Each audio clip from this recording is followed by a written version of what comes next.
Bienvenidos de nuevo a Neutrality Studies. Mi nombre es Pascal Lotaz y hoy me acompañan dos de mis analistas favoritos del Cáucaso, Lasha Katz-Ratze, de Georgia, y Arthur Kachikian, de Armenia. Arthur, Lasha, bienvenidos de nuevo. Muchas gracias. Me alegra teneros a ambos en el mismo programa por una vez. Normalmente os tengo por separado, pero hoy queremos hablar de lo que está ocurriendo en general en el Cáucaso Sur y, por supuesto, en la región fronteriza con Irán. Puedo quizá pediros a los dos, para empezar, vuestra valoración sobre lo que deberíamos tener en cuenta en este momento, hoy, 24 de marzo. Tal vez empecemos con Arthur y luego con Lasha.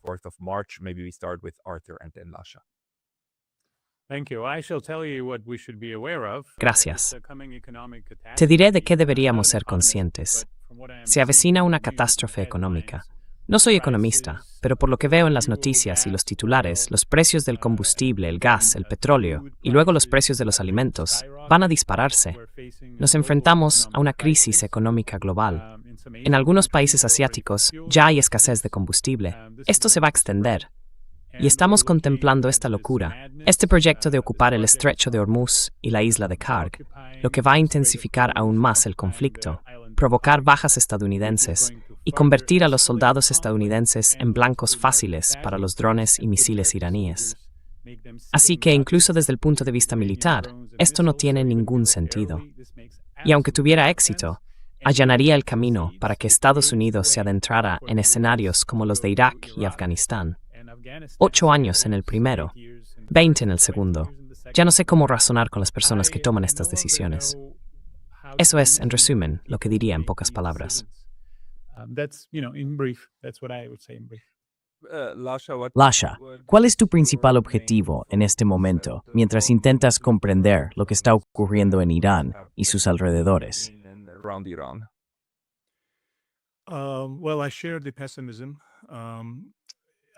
Bueno, comparto el pesimismo.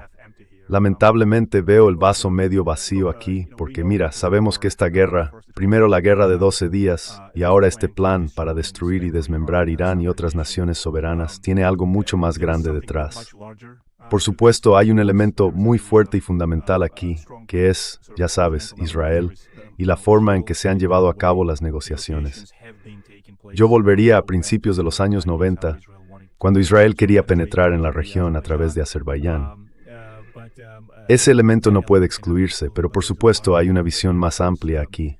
Se trata de debilitar y exportar el caos a una región más extensa.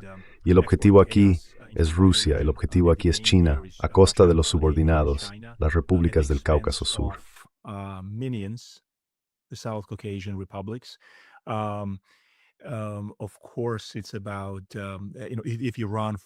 Por supuesto, se trata de esto. Si Irán cae, Armenia no va a tener un buen día. Rusia no puede permitirse quedarse al margen como hizo cuando lo de Serbia en los años 90. Entonces no pudo hacer nada y luego de algún modo desató su venganza sobre Georgia en 2008 y finalmente sobre Ucrania. Esa filosofía de que Occidente hace lo que le da la gana no sentó bien a Putin.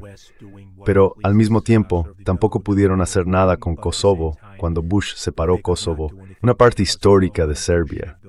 Y en resumen, no es que Rusia te pueda permitirse hacer lo mismo. Creo que Rusia prestando muchísima atención a lo que está ocurriendo. China también. Y el Cáucaso Sur, no le irá bien al Cáucaso Sur si Irán cae o es desmembrado de una forma u otra.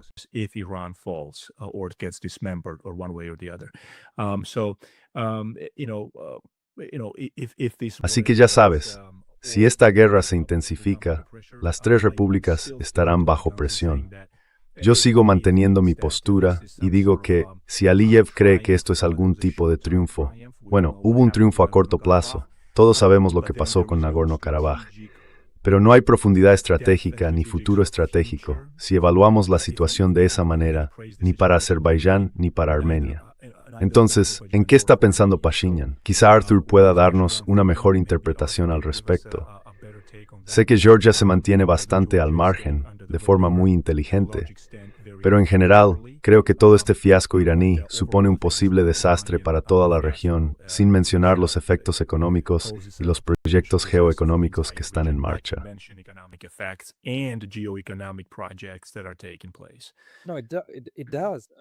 No, sí que los hay. Arthur, ¿ves algún signo de pánico procedente de Armenia o de la región en general?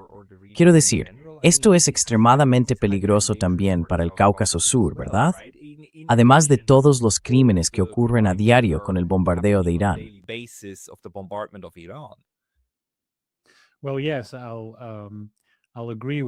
Bueno, sí, estoy de acuerdo con mi colega, mi estimado colega. Si observas el panorama general, esto es un ataque contra Rusia y China. Cuando Irán caiga, todas las comunicaciones norte-sur, desde Rusia hasta Irán y más al sur, quedarán cortadas. Así que el aislamiento de Rusia aumentará. Ya sabes, Rusia se volverá más aislada. Y China quedará desconectada de su suministro energético en el Golfo Pérsico. Así que esto es un ataque contra Rusia y China. Irán es un aliado clave de ambos países. Estoy de acuerdo con Lasha en que Rusia no puede permitirse no hacer nada.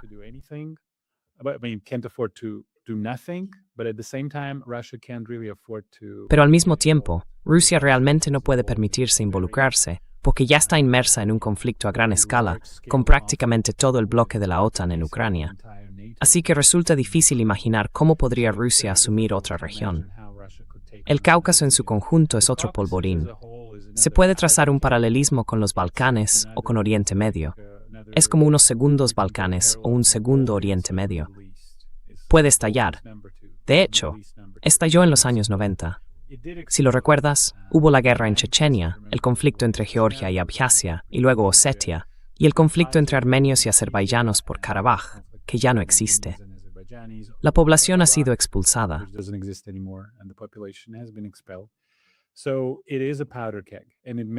Así que es un polvorín, y puede explotar.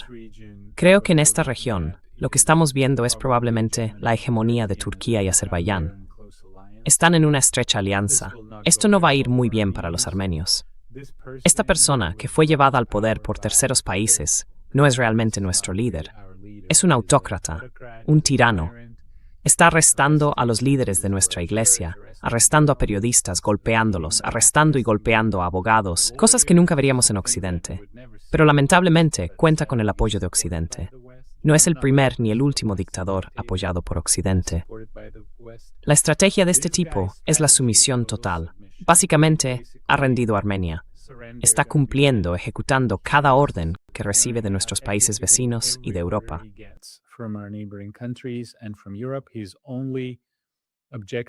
Su único objetivo es mantenerse en el poder, porque si no lo hace, tendrá que responder a muchas preguntas sobre el desastre que provocó en Armenia. Así que Armenia se ha convertido una vez más en una carta de juego, solo un peón, o un esbirro, como dice Lasha, en manos de las grandes potencias. Tenemos mucha experiencia con esto, y toda ella es muy, muy trágica.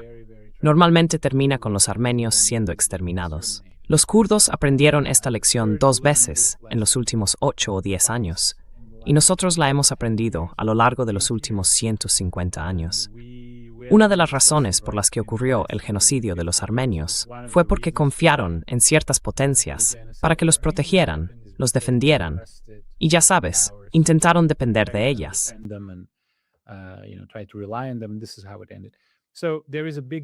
Así es como terminó.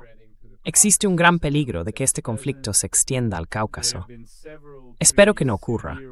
Se han emitido varias advertencias bastante serias a Azerbaiyán por parte de ciertas autoridades, entre ellas comentaristas como el profesor Marandi, y de algún modo sospecho que probablemente sabe algo cuando dice eso. Quizás esté reflejando algún tipo de posición oficial en lo que afirma. Desde luego, espero que Azerbaiyán no se involucre. Hasta ahora ha sido muy prudente, incluso después de que los drones cayeran en su territorio. Pero es un polvorín. Puede estallar. Las cosas pueden empeorar mucho si este conflicto continúa.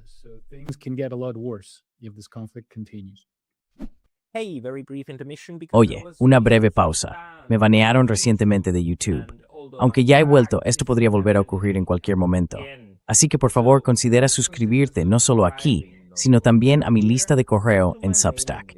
Es pascalyotas.substack.com. El enlace estará en la descripción de abajo. Y ahora brisas al video. Puedo preguntar algo. En la primera semana de la guerra, oímos que había planes o al menos conversaciones sobre, por un lado, milicias kurdas que posiblemente intervendrían desde territorio iraquí, y por otro, fuerzas azerbaiyanas que tal vez entrarían desde el norte, desde el Cáucaso, ¿verdad? Pero ninguna de esas cosas llegó realmente a suceder. Así que no sé si eso fue solo habladuría mediática y rumores, o si había gente entre bastidores que realmente estaba trabajando en ello. ¿Alguno de ustedes, quizá empecemos por Rusia, tiene información sobre si todavía hay algo en marcha respecto a esto, como una posible escalada de la guerra desde el norte? Porque por el momento seguimos centrados sobre todo en la región del Golfo, en el estrecho de Hormuz y en la guerra de misiles. Pero existe el peligro de que aún pueda producirse algún tipo de invasión terrestre, no con tropas estadounidenses sobre el terreno, sino con personas cruzando desde un lado o desde el otro.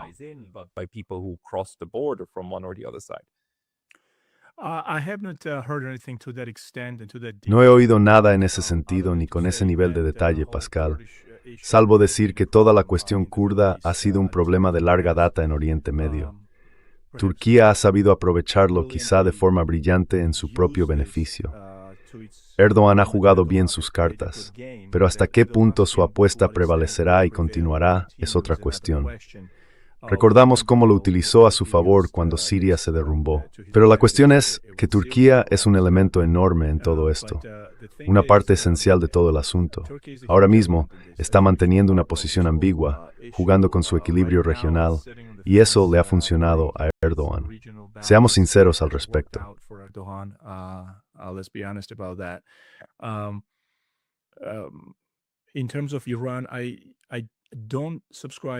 En cuanto a Irán, no comparto toda esa idea del desmembramiento de Irán y de la minoría azerí, si es que siquiera puede llamarse así. En realidad, hay más azeríes viviendo en Irán que en Azerbaiyán, pero toda la noción de separación está muy profundamente grabada en el nacionalismo iraní. Así que cualquier alteración allí es un asunto de mayor envergadura. Quiero decir, en cuanto a movilizar a los iraníes, ¿para unirse a qué exactamente? ¿A Azerbaiyán? ¿A desmembrar? No les gustará. Claro, étnicamente hay coincidencias, pero a nivel nacional tienen un sentido de identidad como iraníes muy fuerte. Y según algunas de las investigaciones que he hecho sobre el tema, simplemente no van a separarse de Irán.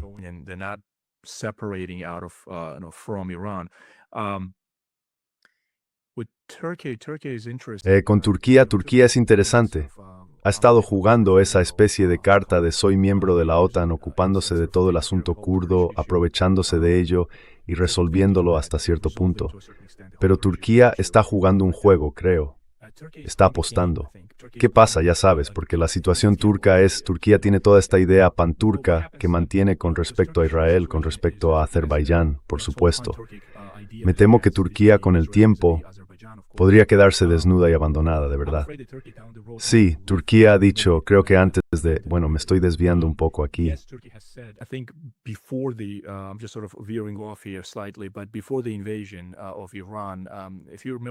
Antes de la invasión de Irán, si recuerdas, hubo un artículo en Bloomberg que decía que Turquía estaba dispuesta a crear una zona de amortiguamiento dentro de Irán si Irán caía. Así que ese es el tipo de grandes visiones que tiene Turquía, ¿verdad? Toda esa visión panturca, turánica. Y con Armenia, déjame volver rápidamente a Armenia, se ha vuelto falsamente atractivo para Armenia subirse a este carro. También diría lo mismo de Azerbaiyán, porque esa estrategia no llevará a ninguno de estos países a ninguna parte, en mi opinión, si Turquía acaba abandonada. Y no creo... Bueno, también sabemos de la relación turco-israelí. Hay un conflicto ahí. Así que ¿hasta qué punto Turquía va a sostener a estos dos países, especialmente a Azerbaiyán? Es realmente una cuestión que merece atención.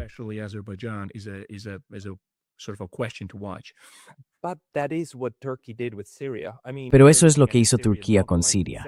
Quiero decir, estamos mirando el modelo sirio. Varios bandos están pensando en Siria como un modelo para Irán, porque Turquía ocupó una zona de amortiguamiento en Siria. Y desde allí, al final, lanzó un maldito asalto. Perdón por la expresión. Lanzó el asalto en diciembre de 2024, que al final derrocó a, ¿cómo se llamaba? Bashar al-Assad, ¿verdad? Arthur, ¿qué opinas y qué puedes añadir, quizá, a este problema en el norte de Irán? Quiero decir, Irán es estable, pero parece que las fuerzas están intentando actuar en contra de esto, tanto como pueden.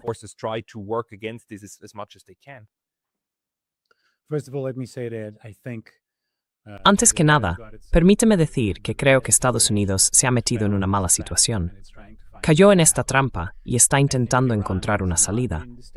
Creo que Irán no ha sido desestabilizado, no ha sido desmembrado y ahora está ganando terreno poco a poco. Miles de marines se dirigen al Golfo Pérsico y al parecer hay más noticias en los medios ahora. 3 divisiones están en camino.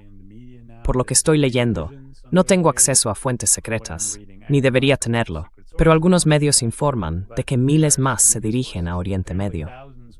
Y si toman la isla de Karg o cualquier parte del territorio iraní, el conflicto se ampliará. Se convertirán en un blanco fácil para los drones y los misiles.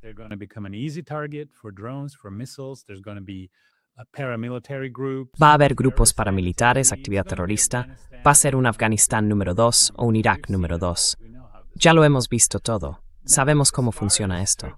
Ahora bien, en cuanto a Turquía y Azerbaiyán, por lo que he visto, hubo un intento de provocar a Azerbaiyán y Turquía. Un dron cayó en Najicheván y luego un misil, creo que 2 veces, fue disparado en dirección a Turquía. Irán dice no fuimos nosotros. Algunas fuentes dicen que fue Israel intentando involucrarlos, porque, obviamente, la campaña aérea ha sido exitosa, si es que se puede llamar éxito, a matar a miles de civiles y niños. Y por cierto, también están muriendo civiles en Israel. Tenemos que ser justos, tenemos que mirar ambos lados. Así que ha sido exitosa, pero no se puede cambiar un régimen sin tropas terrestres.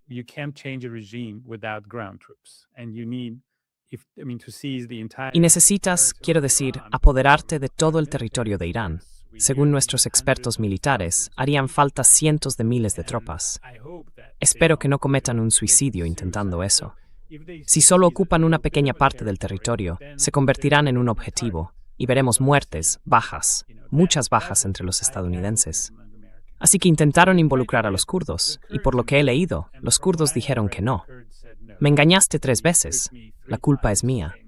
Se detuvieron, dijeron que no más. No creo que Turquía esté interesada en ver a Irán desintegrarse por completo, porque entonces tendría que enfrentarse al problema kurdo. No sé qué pasará con los azeríes. Tendré que confiar en la experiencia de Pascal Lotaz. Se sienten muy leales y proiraníes. Puede que sea así, simplemente no lo sé.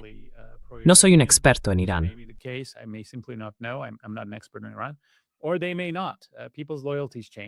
O puede que no. Las lealtades de la gente cambian.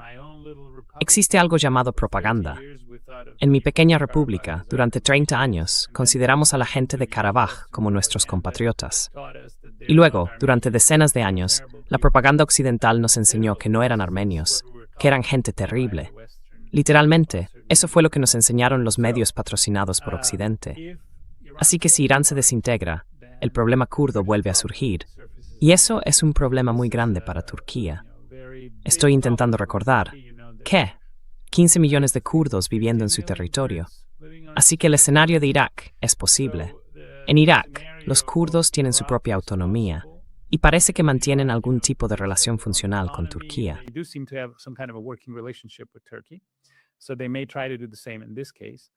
Así que puede que intenten hacer lo mismo en este caso. Y luego, por supuesto, está la cuestión de qué pasará con la población azerí. Es un grupo muy numeroso, de unos 15 millones de personas. Puede que reclamen o no algún tipo de autonomía o autogobierno, y entonces podría producirse una especie de acercamiento con Azerbaiyán. Aunque por el momento no vemos nada de eso. Así que esto es solo una especulación. Irán se mantiene bastante fuerte y firme. Todo lo que puedo decir es que espero que la locura se detenga antes de que otra región estalle en llamas, porque no se trata solo de armenios y azeríes. Azeríes, georgianos, osetios y abjasios volverán a estar enfrentados entre sí.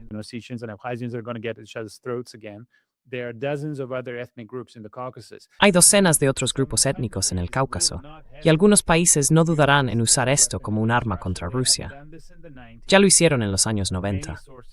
Muchas fuentes informan de que hubo mucho apoyo de Occidente, incluso de Turquía y de algunos otros países, al movimiento independentista en Chechenia. Así que el norte del Cáucaso podría estallar en llamas. Y ya sabes, esto se parece bastante a 1914. Y Pascal Lotaz habló de Serbia en los años 90. También existía la Serbia de principios del siglo XX. Rusia no tiene un compromiso muy fuerte con esta región. Básicamente está compartiendo ahora su influencia con Turquía e Irán, sobre todo con Turquía.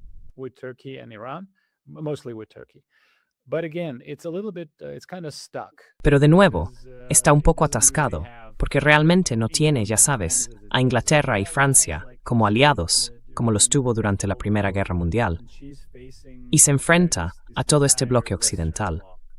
Pero esto es bastante peligroso, porque como dije la última vez cuando hablé con Pascal Lotaz, basta con que China se involucre de alguna manera, quizá empiece a hacer algunos movimientos hacia Taiwán o se meta en otro lugar. Y entonces tendríamos una guerra mundial clásica. Esta es la definición de una guerra mundial. La mayoría de las grandes potencias implicadas en muchas regiones del mundo. Y no sé cuándo se detendrá este tren.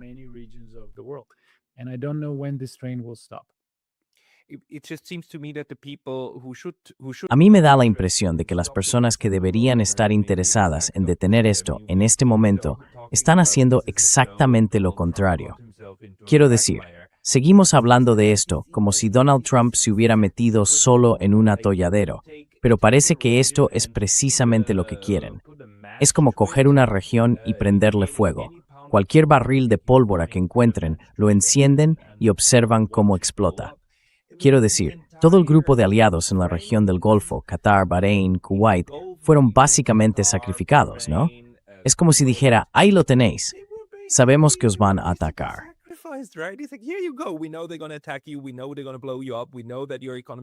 Sabemos que os van a hacer volar por los aires. Sabemos que vuestras economías van a quedar arruinadas. Sabemos que todas vuestras exportaciones van a caer. Sabemos que la gente morirá, quizá incluso de sed, si desaparece vuestra desalinización. Pero ¿sabéis qué? Estamos dispuestos a pagar ese precio. Así que, quiero decir, si ni siquiera los aliados están a salvo de Estados Unidos, ¿qué pueden hacer los demás ahora mismo? Quiero decir, Lasha, ¿oyes algo sobre descontento en los estados del Golfo y el Cáucaso Sur?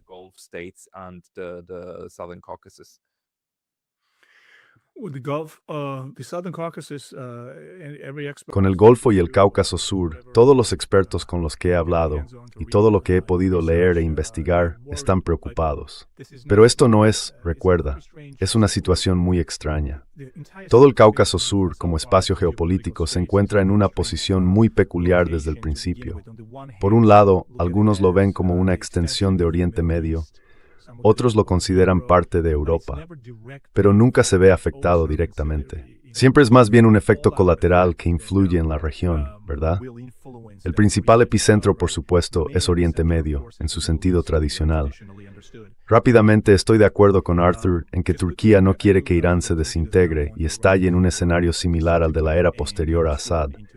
Quizás quiera debilitarlo. Post-Assad regime type scenario. It wants to weaken it, perhaps. It does want it to be weakened so that it can have a. También quiere que se debilite para poder tener mucha más influencia frente a Rusia.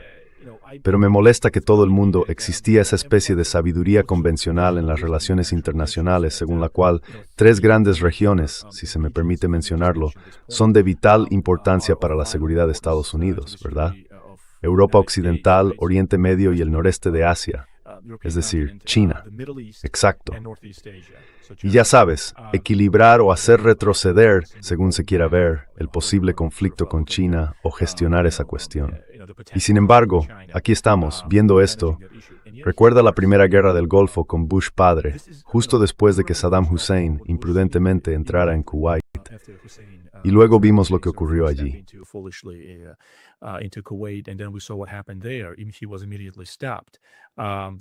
Lo detuvieron de inmediato. La segunda vez, Washington no fue tan indulgente. Pero eso nos mostró que había un interés vital de seguridad nacional en la región. Petróleo, petróleo, petróleo era el mantra del momento. Me sorprende mucho ver al Washington actual adoptando una actitud de esperar y ver y en realidad presionando y mostrándose, ya sabes, insatisfecho con los estados del Golfo por la forma en que están, entre comillas, quejándose. Sin duda se convertirán en víctimas. Hasta ahora me parece que son víctimas de la arrogancia estadounidense y de esa especie de obsesión maníaca con el Golfo. Toda esa estrategia según la cual, si alguien tocaba Oriente Medio o los estados del Golfo, Estados Unidos actuaría y los protegería. Y ahora vemos a Estados Unidos sometiendo a todos los estados del Golfo a un riesgo enorme. ¿Y qué vemos?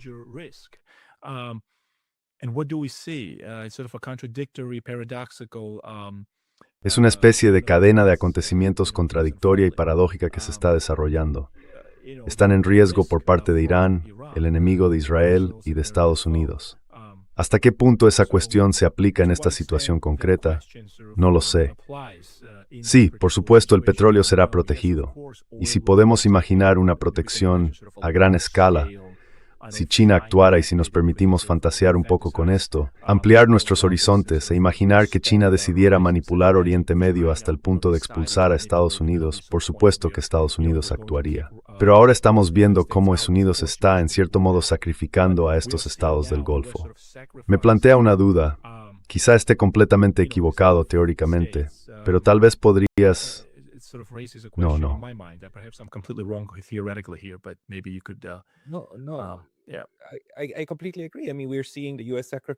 Estoy completamente de acuerdo.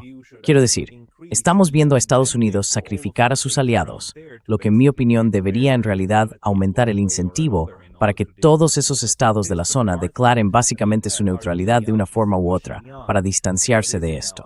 Pero Arthur, quiero decir, Armenia, el señor Pashinyan, ¿qué ha pasado? Casi un año ya. 8, 9 meses, ¿no?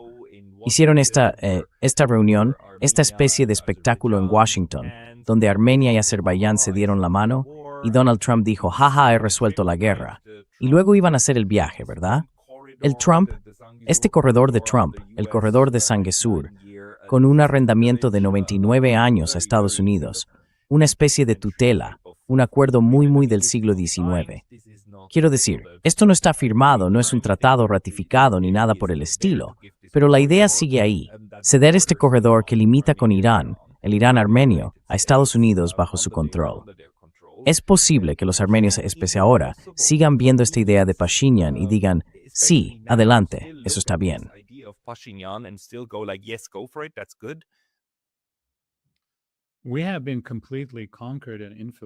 Hemos sido completamente conquistados e infiltrados.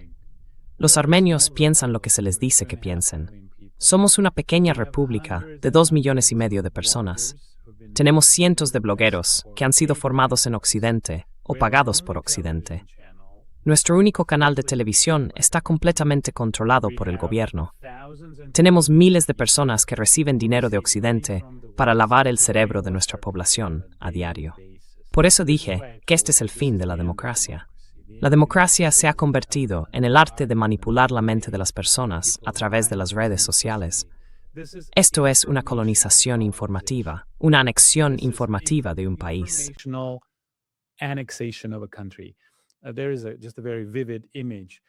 Es una imagen muy vívida. Hay un cierto tipo de avispa que básicamente infiltra, atrapa a un insecto y le inyecta veneno en la cabeza.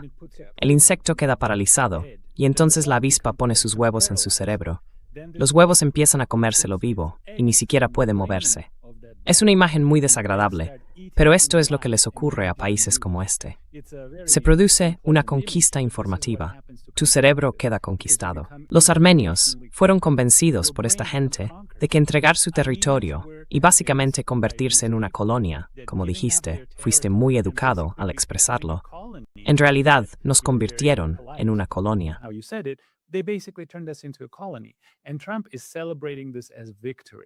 Y Trump está celebrando esto como una victoria, que durante 100 años hemos cedido nuestro territorio, el 74% de él, a Estados Unidos, y que más tarde pasará a ser de otra persona. Creo que sé de quién. Y ahora esto se celebra como una victoria precisamente porque ya no tenemos cerebro propio. Nuestro cerebro ha sido conquistado por blogueros, periodistas y propagandistas patrocinados por Occidente. Los han formado por cientos. Así que ahora se le dice a nuestra gente que está bien que nuestros compatriotas hayan sido expulsados de Karabaj. Quiero decir, nadie quiere una guerra. Yo no quiero una guerra.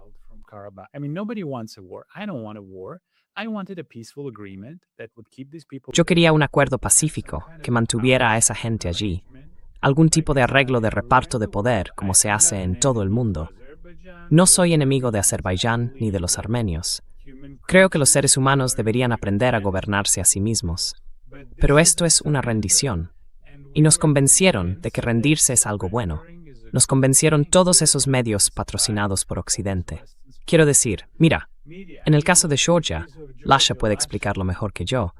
El nuevo gobierno de Georgia intentaba tener una política exterior equilibrada, no involucrarse. Por lo que tengo entendido, incluso les ofrecieron iniciar una guerra con Rusia. Alguien les dijo algo así como, iniciad una guerra con Rusia.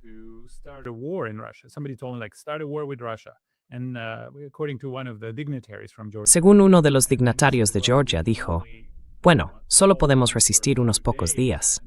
Y entonces le respondieron, pues entonces podéis ir a luchar a las montañas. He leído esto en algún sitio, quiero decir, Lasha puede confirmar si es cierto. Pero en nuestro caso, el señor Macron, que es un gran admirador de Charles Aznavour, de origen armenio, básicamente firmó una sentencia de muerte para los 120.000 armenios de Karabaj.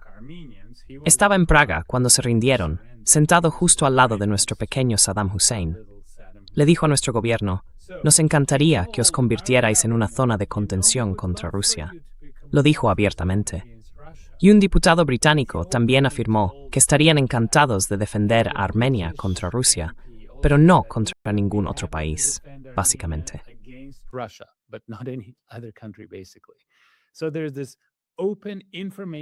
Así que existe esta conquista informativa abierta del Cáucaso. Y lamentablemente, mucha gente no entiende que solo está siendo utilizada como una carta de juego y que más tarde será abandonada.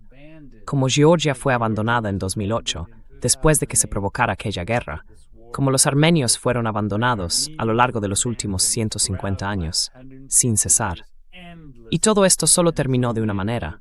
Fueron exterminados. Así que la política de las grandes potencias es un juego muy cínico y es muy peligroso ser conquistado, sufrir esta colonización informativa de tu país, porque entonces tu pueblo no puede pensar. Una tercera potencia controla la opinión pública en tu país. ¿Entiendes lo que eso significa? Ellos deciden lo que piensa tu gente porque los programan, igual que yo puedo programar mi ordenador. Programan a toda la sociedad.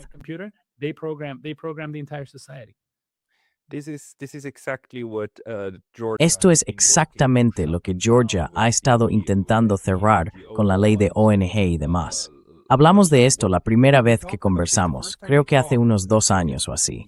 Titulé aquel video La que se escapó. Quiero decir, por alguna razón, Georgia consiguió aprender esa lección en 2008 y luego hacer algo al respecto. ¿Cómo funcionó eso?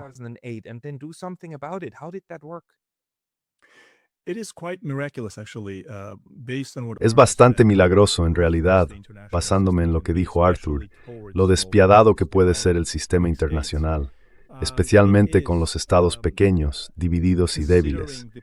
Si pensamos en la década o 2 posteriores al colapso de la Unión Soviética y en la situación de Georgia en cuanto a promesas, y Arthur, lo que dijiste, lo llamaré básicamente propaganda, ¿vale? Solo para simplificar, tienes toda la razón sobre el adoctrinamiento, ya sabes, cómo estos países radicalizan sus sociedades tanto como pueden, entre orientales y occidentales, y luego básicamente se matan entre sí, debilitando la sociedad hasta el punto de que una tercera parte, digamos, Estados Unidos o Rusia, interviene y dice, nos ocuparemos de vosotros. we will take care of you guys, right? So, the thing is, Exacto. Así que ya sabes, la cuestión es que Georgia, sí, milagrosamente. Ahora bien, atribuyo eso también en gran medida a los cambios fundamentales en el sistema internacional. Para tu audiencia, y para simplificarlo, digamos que el paso de la unipolaridad a la multipolaridad ofrece, en promedio, a los estados pequeños una mejor oportunidad de equilibrarse y sobrevivir.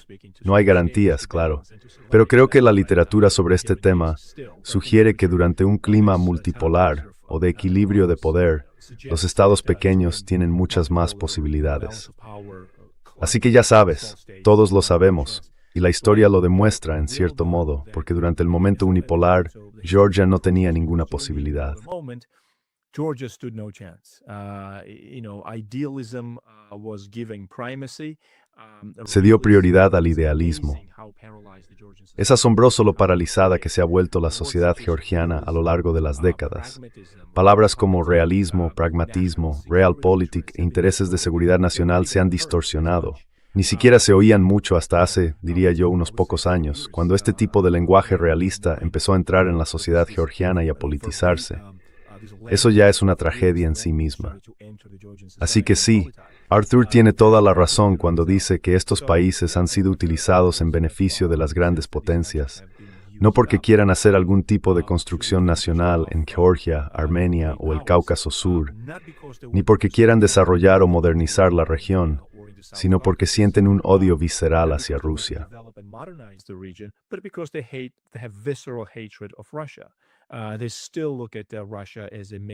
Siguen viendo a Rusia como un gran enemigo estratégico. Eso resultó ser falso. Pero mientras tanto, ¿a quién le importa si podemos debilitar a Rusia? Usemos a estos esbirros como arietes, y si Rusia luego, ya sabes, vuelve a hacer alguna locura como invadir Georgia, quedarse con Abjasia o Osetia del Sur, o esta vez reconocer esas dos regiones como países separados dentro de otro país, pues que así sea. Les diremos que son personas valientes, amantes de la libertad, que luchan con Rusia monstruosa. Cuando todo esto vamos, no podemos olvidarnos de Ucrania aquí, ¿verdad? El elefante en la habitación.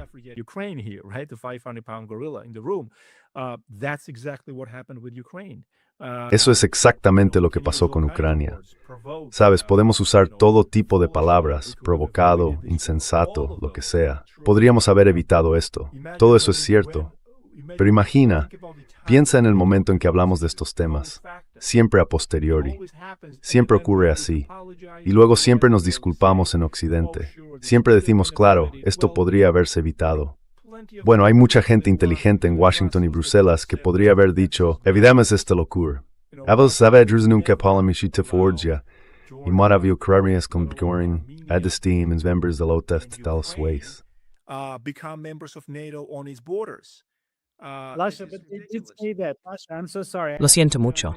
Tengo que intervenir porque estás haciendo un punto excelente. Dijeron eso. Sí, lo dijeron. Esta es la hipocresía con la que tenemos que lidiar. Was it François Hollande, the one Fue François Hollande el que solía visitar a su amante en bicicleta. ¡Qué francés! Creo que fue él quien lo dijo, ¿no? Fueron Hollande y Merkel quienes dijeron que Rusia nunca aceptaría esto. No hagamos esto. ¿Fue en 2007? in 2007? Was it? 2008, Bucarest. 2008, Bucarest, por supuesto. Sí. El profesor Mearsheimer no deja de hablar de ello todo el tiempo. Es un hecho bien conocido. Known fact. Y Merkel lo admitió, tienes razón.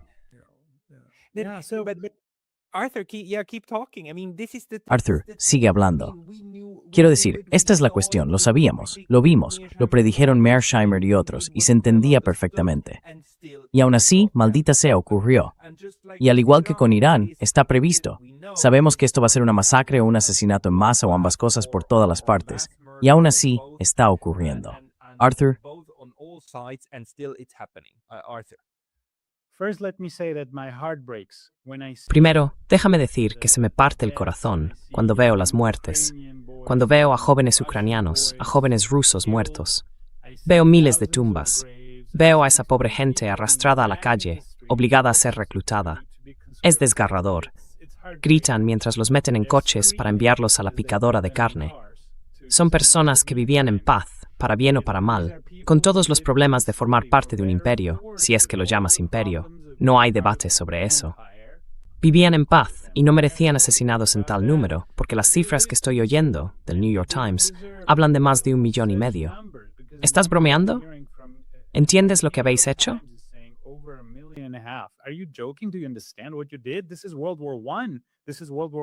Esto es la Primera Guerra Mundial. Estas son cifras de la Primera Guerra Mundial. Es increíble. Y los georgianos, armenios, azeríes. La cuestión es que creo que cuando la gente toma decisiones así, no se guía por consideraciones éticas o morales. Se guía por intereses, por grupos de interés.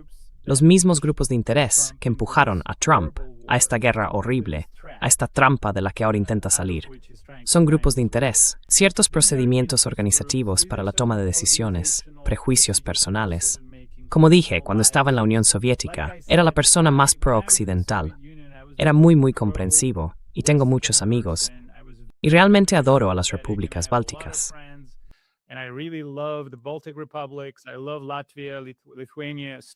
Amo Letonia, Lituania, Estonia. Tengo muchos amigos en Polonia, en Checoslovaquia, como se llamaba entonces. Entiendo perfectamente que estas personas hayan tenido su trauma, sus heridas, sus cicatrices del pasado. Es legítimo, debe abordarse. Ciertas disculpas, ya sabes, deberían ofrecerse. En eso estoy de acuerdo contigo. Pero el odio no puede perpetuarse. No se puede perpetuar el odio. Y cuando atacas a Rusia de inmediato, por todo lo que salió mal durante el periodo comunista, que así fue, y cuando los propios rusos también fueron víctimas del régimen comunista, y se olvida eso, hay una manera de poner fin al odio y avanzar. Y no tuvimos la sabiduría para hacerlo. Vivimos en una época de emociones.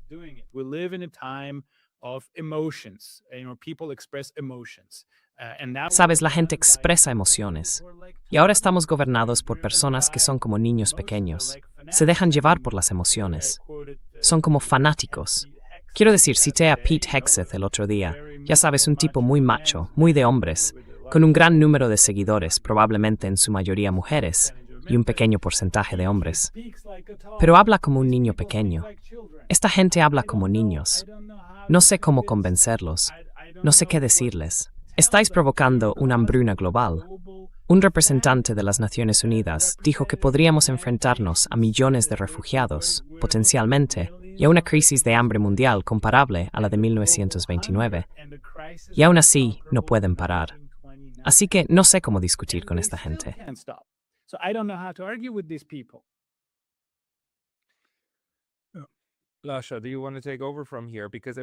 Lasha, ¿quieres continuar tú desde aquí? Porque quiero decir, es muy desolador. Toda esta guerra, primero la de Ucrania y ahora la de Irán, son señales de stop rojas tan grandes como pueden ser. La única señal de stop roja aún mayor es la de China, y es para la que se están preparando, intentando hacerla lo más contundente posible.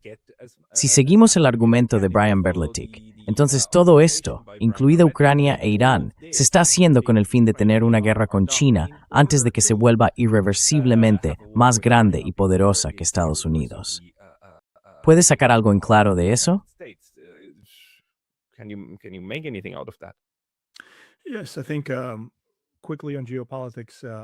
Sí, creo que rápidamente en cuanto a geopolítica, los tres países básicamente estabilizarán la situación, al darse cuenta de que no pueden destruirse entre sí porque todos son potencias nucleares. Así que la tríada de Estados Unidos, Rusia y China acabará uniéndose y dominarán el sistema internacional. Ahora mismo lo que estamos viendo es una especie de uso de las periferias del mundo, por así decirlo, para poner a prueba hasta dónde puede llegar cada estado. De nuevo, por supuesto, hay algunas variables que no podemos ignorar, como el odio y la preocupación de Israel, dicho suavemente, por Irán, ya que considera a Irán una amenaza existencial, ¿verdad?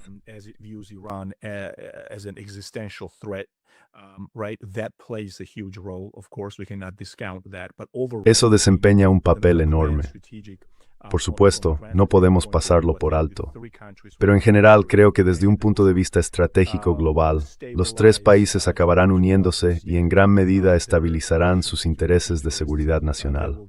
Declararán sus intereses vitales en materia de seguridad nacional y económica, Por ejemplo, China atravesando Asia Central, el Cáucaso y llegando hasta Europa, en un esfuerzo por fortalecer la iniciativa de la franja y la ruta y obtener más beneficios.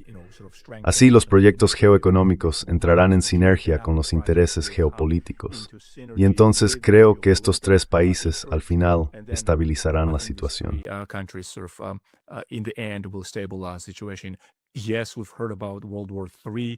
Sí hemos oído hablar del escenario de la Tercera Guerra Mundial. Verás, desde un punto de vista matemático, el positivismo lógico no funciona aquí, en mi opinión. Podemos analizar la historia todo lo que queramos, pero no creo que el entorno actual sea uno de Tercera Guerra Mundial. Con potencias nucleares habría un Armagedón, simplemente acabaría con el mundo si eso es lo que están pensando. Así que creo que sí, hay gente enloquecida, personas movidas por la ideología, en Bruselas, incluso en Moscú, por supuesto, y también en Washington. Estas ideologías, hasta cierto punto, están luchando por imponer y aplicar sus respectivas visiones de política exterior. Pero creo que la geopolítica y los intereses de seguridad nacional acabarán imponiéndose.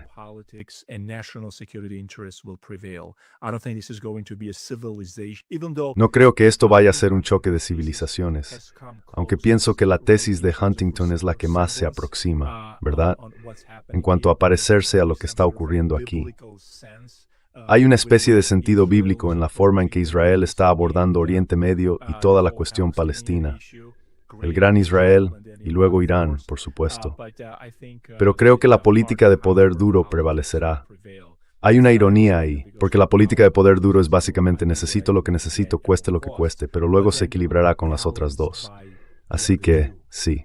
Solo quiero terminar muy rápido con un ejemplo popular. Vi tu grabación anterior, Arthur y Pascal Lotas. Fue genial.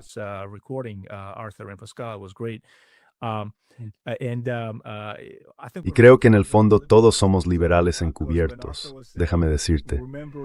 Porque cuando Arthur hablaba de recordar los primeros años 90, mira, mi abuela, lo recuerdo como si fuera ayer, escuchando La Voz de América. Así eran las cosas. Y ahora todos sabemos en qué se convirtieron USAID y La Voz de América, ¿verdad?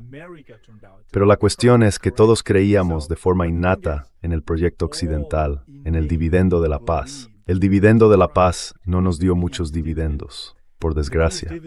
Dije, esa es la tragedia de Occidente. Se equivocaron por sí mismos. Podrían haber gestionado a Rusia, podrían haber gestionado a China. Aunque con China, ya sabes, es una hegemonía regional.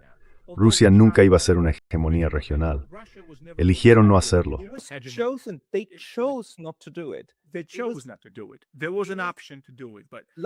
Ellos eligieron no hacerlo. Había una opción de hacerlo. Pero, Lasha, tú y yo hablamos con el embajador Jack Matlock. Ya sabes, alguien que dijo, no hagas esto, Arthur. Quiero decir, la decepción que se percibe en tu voz con todo este sueño liberal no solo se derrumbó ante nuestros ojos, fue hecho añicos por esta gente. ¿Qué opinas de eso? Quiero decir, ¿acaso creímos demasiado? Sí, Arthur. Perdón, ¿puedo preguntarle a Arthur? Arthur, adelante, vale.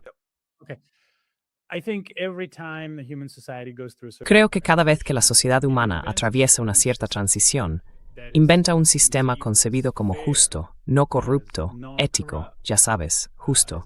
Y luego, inevitablemente, un cierto grupo de personas encuentra la manera de abusar de ese sistema. Quiero decir, Pascal usó el ejemplo de Napoleón. Puedes usar a Oliver Cromwell, el líder de los ingleses, ya sabes, lo que nosotros llamamos la revolución. En Inglaterra lo llaman la guerra civil. Quiero decir, básicamente se convirtió en el nuevo rey de Inglaterra sin llegar a ser oficialmente un rey, pero incluso usó el mismo sello. Se parecía bastante al sello oficial del rey, el sello oficial del Estado. Los seres humanos inventan sistemas destinados a producir justicia y moralidad, y luego inventan maneras de corromperlos.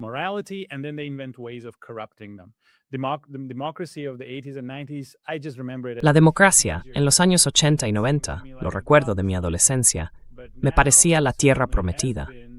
Pero ahora, sin duda, se ha corrompido. Así que hay que hacer algo para equilibrar la influencia de los grupos de interés privados, porque como dijiste, Pascal, secuestran la democracia. Deberían equilibrarse muy pronto. Veo que solo nos quedan unos minutos, así que creo, ante todo, que probablemente Trump no se mantendrá en el poder. Hay muchas posibilidades de que los republicanos pierdan las elecciones de todo después de esto. Creo que hay una escasez y a democracia.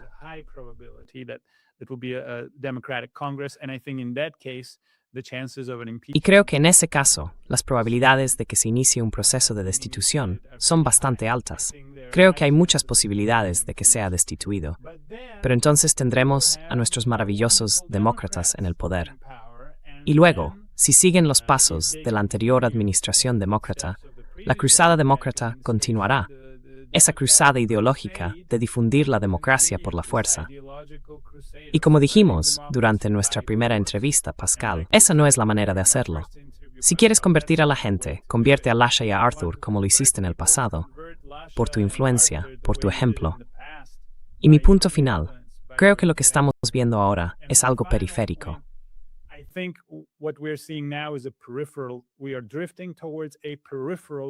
Nos estamos acercando a una tercera guerra mundial periférica. Es una tercera guerra mundial, pero periférica, porque las grandes potencias no pueden enfrentarse directamente, así que luchan entre sí de forma indirecta en estas regiones. Es una tercera guerra mundial por delegación. Hacia eso nos dirigimos. Solo falta que China se una. Cuando China se una, esa será la definición clásica de la Tercera Guerra Mundial. Y mi última frase es esta. Lo que veo que está ocurriendo, una forma en que esto podría detenerse, es si Rusia y China se acercan más y llegan a un entendimiento con Estados Unidos para mantener el equilibrio, para compensarlo. Porque al fin y al cabo, la estabilidad de la Guerra Fría era la estabilidad del equilibrio y la disuasión. ¿Podrán hacerlo? Ya lo veremos.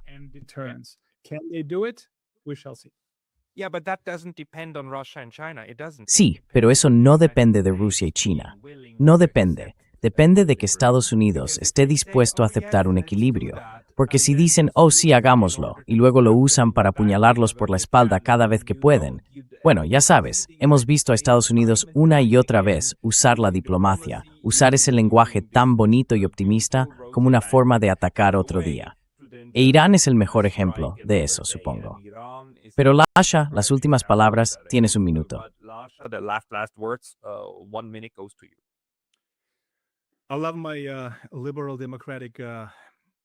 Me encanta mi sistema democrático liberal en Estados Unidos a nivel interno, pero en política exterior no funciona.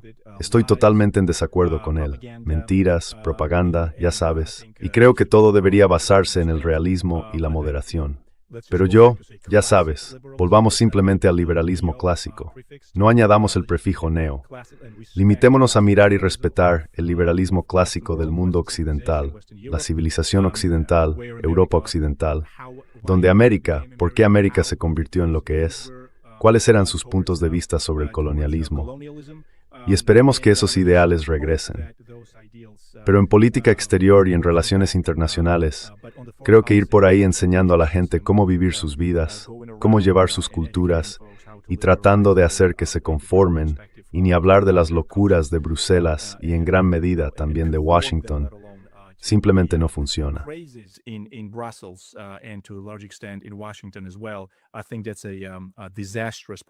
Creo que esa es una política desastrosa y la soberanía debe ser respetada.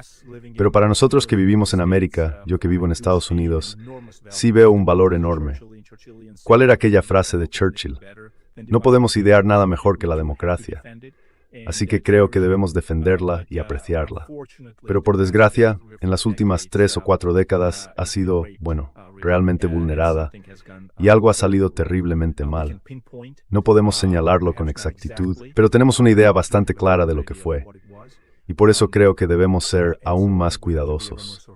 Y solo quiero enviar muy brevemente mis condolencias a todo Georgia por el fallecimiento de Ilya Wons, el patriarca de la Iglesia Ortodoxa Georgiana. Así que gracias por permitirme hacerlo, Pascal.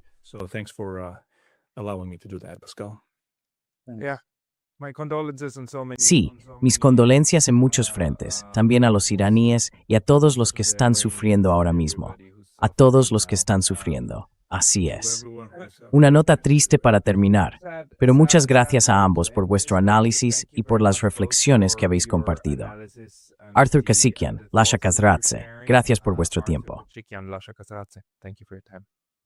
Thank you. Muchas gracias. Gracias. Thanks.